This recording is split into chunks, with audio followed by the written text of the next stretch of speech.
알 아사드 시리아 대통령은 미국 등 서방국들이 자국을 공격하면 지역 전쟁으로 번질 수 있다고 경고했습니다. 하지만 버락 오바마 미국 대통령은 오는 9일 미 의회 개회를 앞두고 의회 지도부를 백악관으로 초청해 시리아 공습 승인을 위한 설득 작업을 벌이고 있습니다. 네, 국제부 연결해서 자세히 알아보겠습니다. 안소영 기자. 네, 국제부입니다. 네, 알 아사드 시리아 대통령이 서방국이 시리아를 공격하면 지역 전쟁으로 번질 수 있다고 말했다고요? 네, 이 아사드 대통령이 르 피가로와의 인터뷰에서 중동 지역을 화약고에 비유하면서 서방국이 자국을 상대로 군사작전을 감행하면 어떤 일이 일어날지 아무도 모른다고 경고했습니다. 전쟁 상황을 통제하지 못하게 될 것이고 혼란과 극단주의가 퍼질 것이라고 말했습니다. 그러면서 시리아 정부군이 화학무기를 사용했다는 주장을 입증할 증거를 미국과 프랑스에 요구했지만 아직 그런 증거를 내놓지 못하고 있다고 주장했습니다.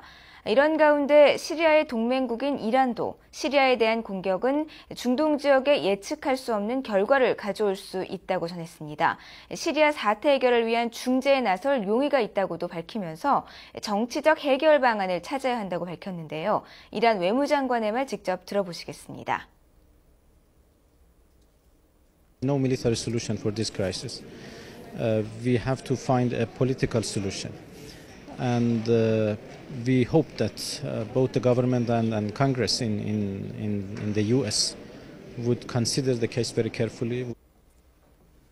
러시아 역시 시리아 정부군이 화학무기를 사용했다는 구체적인 근거가 없다면서 시리아 정부를 두둔하고 나섰습니다. 세르게이 라브로프 러시아 외무장관은 미국 측이 제시한 화학무기 사용 증거는 지리적인 위치나 피해자 신원, 전문가들이 채취한 샘플 등에 대해 구체적 내용을 담고 있지 않다고 말했습니다. 라브로프 장관은 이어 미국이 시리아에 군사력을 사용할 경우 시리아 사태 타결을 위한 국제평화회의는 영원히 무산되거나 개최 시기가 크게 늦춰질 것이라고 경고했습니다. 버락 오바마 미국 대통령은 의회로부터 시리아 공습 승인을 받기 위해서 물밑 작업을 벌이고 있다고요? 네. 오바마 대통령은 노동절인 어제 존 맥케인 상원의원과 린지 그레이엄 상원의원을 백악관으로 불렀습니다. 오바마 대통령이 시리아 공습에 대해 승인을 받겠다고 밝힌 뒤 맨 처음 맥케인 의원을 접촉하는 것도 맥케인 의원의 의회 내 영향력을 고려한 것으로 해석되고 있습니다. 맥케인 의원은 이미 군사 개입을 승인하지 않으면 대재앙이 올 것이라고 경고했습니다. 맥케인 의원은 오바마 대통령과 회동한 후에 의회가 반드시 이번 안건을 승인해야 한다고 주장했습니다. 오바마 대통령은 오늘 상원 외교위원회, 또 내일은 상원 군사위원회 지도부 등을 백악관으로 초청하는 등 시리아 공격과 관련한 의회의 승인을 얻어내기 위한 물밑 작업을 이어가고 있습니다. 네, 미국의 주요 동맹국인 영국은 이미 시리아 공습에서 한 발 물러서지 않았습니까? 오는 9일 개회하는 미국 의회 결정에 따라 다르게 움직일 수도 있을까요?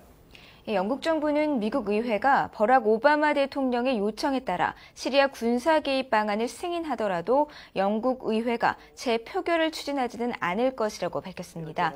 닉 클레그 영국 부총리는 BBC와의 인터뷰에서 영국 의회에 똑같은 질문을 다시 던질 이유는 없다면서 이같이 말했는데요. 클레그 부총리는 미국 의회의 승인 변수와 관련해 완전히 새로운 상황이 된다면 새로운 결정이 요구될 수 있다는 점은 인정한다면서도 영국은 동맹국들에게 시리아 공격 불참이 현 단계에서 내린 결정이라는 점을 명확히 밝혔다고 설명했습니다. 이는 미국 의회의 승인 여부에 따라 영국 의회도 재표결에 나설 수 있다는 정치권의 분석에 선을 긋기 위한 것으로 풀이되고 있습니다. 영국 총리실 관계자도 의회 재표결 계획은 결코 없다면서 다음 주 주요 20개국 G20 정상회의에서 시리아 아사드 정권에 대한 단호한 대응을 추진할 것이라고 밝혔습니다. 지금까지 국제부에서 전해드렸습니다.